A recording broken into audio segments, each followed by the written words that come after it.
హల్లెలూయా! దేవునికి స్తోత్రం. దేవుడైన యేసు ప్రభువారు ఈరోజు మనకు పరిశుద్ధ గ్రంథం నుంచి ఇస్తున్న వాగ్దానము హెబ్రీయులకు రాసిన పత్రిక 11వ అధ్యాయం 1వ వచనము.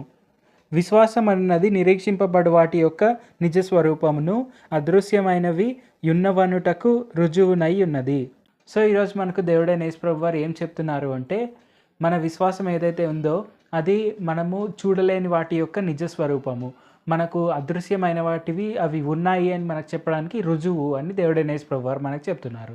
సో దాని అర్థం ఏంటంటే, మనము ఏదైనా ఒక విషయం, ఏదైనా ఒక గొప్ప విషయం కానీ, లేదంటే ఏదైనా డబ్బులు కానీ, ఏదైనా కానీ మనకు వస్తాయి అని మనము నమ్మినప్పుడు ఆ నమ్మకం అనేదే మనం పొందుకోవాలనుకునే విషయాల్ని మనకి ఇస్తుంది. అంటే ఎలాగంటే, ఇప్పుడు ఏదైనా మనకు ఫ్యూచర్‌లో ఏదైనా ఒక డబ్బులు వస్తున్నాయి అనుకుందాము. మనకు ఈరోజు డబ్బులు ఎలా వస్తాయి అనే విషయం మనకు తెలీదు. కానీ మనము విశ్వాసం ఉంచుతాం కాబట్టి ఆ విశ్వాసం అనేది మనల్ని డబ్బులు వచ్చే ప్లేస్‌లోనికి నడిపిస్తుంది. ఆ డబ్బులు వచ్చే ప్లేస్‌లోనికి మనం నడిచినప్పుడు మనకు అక్కడ డబ్బులు అనేది వస్తాయి. సో టెక్నికల్‌గా మనం ఆలోచిస్తే మన విశ్వాసమే మనకు డబ్బులనిచ్చింది.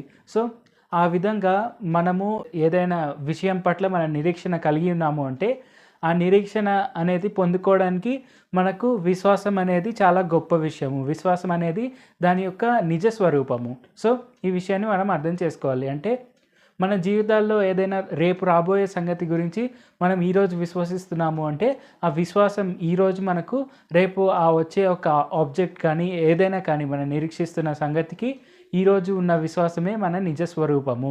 సో ఈ విషయాన్ని మనం గుర్తుంచుకొని ఎప్పుడు కూడా మనం విశ్వాసం కలిగి ఉండడం అనేది మనకు చాలా చాలా ముఖ్యమైనది. విశ్వాసం కలిగి ఉండడం వల్ల మనకు రేపు ఏదైతే వస్తుంది అని మనం నిరీక్షిస్తున్నామో దానికి ఒక రుజువులాగా మనం విశ్వాసాన్ని పెట్టుకోవచ్చు. సో ఈ విషయాన్ని మనం తప్పకుండా గుర్తుపెట్టుకుందాం. ప్రార్థన చేసుకుందాం. పరిశుద్ధ జీవాధిపతి జీవంగల దేవ యేసయ్య, ఈరోజు మాకు ఇచ్చిన ఈ గొప్ప వాగ్దానాన్ని బట్టి మీకే వందనాలు తండ్రి. యేసయ్య, మేము ఏదైతే ఒక విషయాన్ని నిరీక్షిస్తామో ఆ నిరీక్షించే వాటి యొక్క నిజ స్వరూపము మా విశ్వాసం అని మీరు మాకు తెలియపరిచినందుకు వందనాలు తండ్రి. ఆ విశ్వాసాన్ని మేము ఎప్పుడు మీ పట్ల కలిగి ఉండేందుకు సాయం చేయండి. తద్వారా మేము మా విశ్వాసాన్ని ఎప్పుడు బలంగా ఉంచుతూ, అలాగే మేము నిరీక్షిస్తున్న ప్రతి ఒక్క విషయాన్ని మేము పొందుకునేందుకు మాకు ఆ స్వభావాన్ని, ఆ బుద్ధిని దయచేయండి. యేసయ్య, మేము ఎప్పుడు కూడా మీ పట్ల అపారమైన విశ్వాసం కలిగి ఉండేందుకు సాయం చేయండి. ఎందుకంటే అదృశ్యమైన వాటివి అవన్నీ ఉన్నాయి అని మేము చెప్పేందుకు మాకు రుజువు మేము మీ పట్ల ఉంచే విశ్వాసము అని మీరు మాకు తెలియపరిచినందుకు వందనాలు తండ్రి. ఈ విషయాన్ని మేము తప్పక గుర్తుపెట్టుకొని తప్పకుండా మీ యందు విశ్వాసం కలిగి ఉండేందుకు సాయం చేయండి. అలాగే ఈ వాక్యం వింటున్న అందరూ కూడా మిమ్మల్ని తమ నిజ రక్షకులుగా అంగీకరించి మీ మార్గంలోనే నడుస్తూ ముందుకు సాగేందుకు సాయం చేయండి.